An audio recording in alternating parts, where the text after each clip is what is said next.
उत्तर प्रदेश में सरकार की मंशा प्रदेश की इकॉनमी को $1 ट्रिलियन तक पहुंचाने के क्रम में उद्यमियों को प्रोत्साहन देने एवं उनकी समस्याओं के निस्तारण हेतु यूपीसी डॉक्टर द्वारा समाधान दिवस का आयोजन किया गया।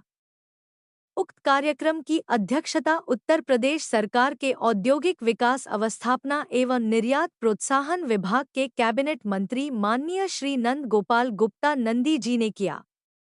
उद्यमियों एवं उनके प्रतिनिधियों द्वारा कई मुद्दे उठाए गए। प्रमुखता से आइए बाराबंकी चैप्टर के चेयरमैन कैप्टन राजेश तिवारी ने अपने संबोधन में मंत्री जी को कुछ सुझाव दिए। यथा औद्योगिक क्षेत्र में अग्नि सुरक्षा हेतु केंद्रीकृत वाटर टैंक या हाइड्रेंट लाइन बनाई जाए, जिससे छोटे उद्योगों को सुरक्षा मिलेगी।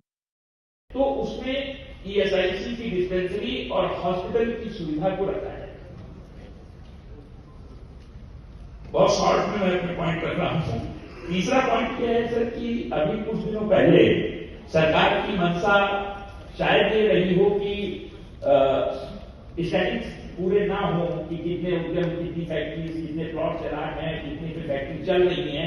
इस मंशा के साथ ये एक सर्कुलर जारी हुआ था, एक निर्देश जारी हुआ था कि सभी उद्यम जो चल रहे हैं या जो अभी चले हैं वो सब लोग अपना स्टार्ट प्रोडक्शन सर्टिफिकेट देंगे।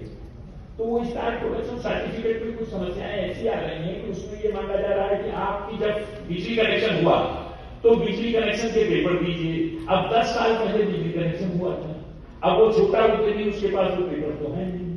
फिर उसके बाद कहा जा रहा है कि फर्स्ट सेल परचेज की कॉपी आप दीजिए। तो अब वो 10 साल का रिकॉर्ड उसके पास नहीं है कि वो 10 साल का रिकॉर्ड रखा होगा, सेल परचेज को देगा। तो इस संबंध में जब हमारे यहाँ उद्योग बंधु स्तर पर चर्चा हुई तो उसमें हमारे माननीय जिलाधिकारी महोदय ने ये निर्णय लिया कि आप लोग ऐसा करिए कि पहले जो व्यवस्था थी वो ये थी कि उपायुक्त उद्योग के यहाँ से एक ईएम जारी होता था, EM part 1, EM part 2। EM part 1 for establishment of industry and EM part 2 जब इंडस्ट्री प्रोडक्शन शुरू करनी। तो अगर आपके पास ईएम पार्ट 2 है then that should be considered as start production. तो इसके लिए मैं निवेदन करूंगा कि इस तरह का एक नीतिगत निर्णय जारी कर दिया जाए जिससे कि उद्यमियों को राहत मिले।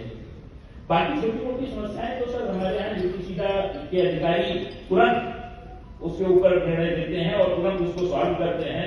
हमारे प्रोजेक्ट मैनेजर साहब इतने वो हैं, प्रोएक्टिव हैं कि वो इंडस्ट्रियल एरिया में जा करके और उन्होंने एज आईआईए चेयरमैन मुझे बुलाया और कहा कि बताइए आपके यहाँ क्या क्या समस्या है, और जो जो समस्याएं मैंने बताई वो उन्होंने तुरंत सॉल्व किया। और स्थापना वाली सुविधाएं होती रहती हैं, छोटा वो नाली वाली का प्रकरण है वो सब अपना करते रहते हैं, वो हो रहा है, उसमें कोई दिक्कत नहीं है। इसके लिए मैं विभाग की और आपकी मुक्त कंठ से प्रशंसा करता हूं।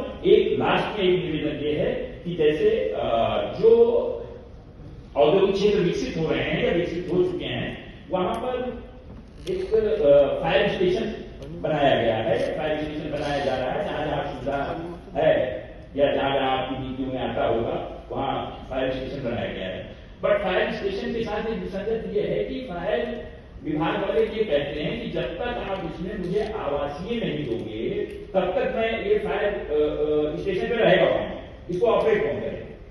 फायर स्टेशन आपने देख लिया, वहां गाड़ियां खड़ी, मशीनरी खड़ी है, बट वहां रहने वाले उनके कर्मचारी नहीं है, तो उसको ऑपरेट कौन करेगा इनके साथ नहीं घटना दुर्घटना में। तो इसके लिए प्रस्ताव गया था तो वो शायद मुख्यालय से वो हो गया है, शायद नीतियों में ना आता हो, तो उसके लिए विशेष से कोई नीति ऐसी बनाई जाए कि अगर फायर स्टेशन दिया जा रहा है तो उसके साथ उनके लिए आवासीय सुविधा भी दी जाए जिससे कि लोगों को राहत मिले उसकी।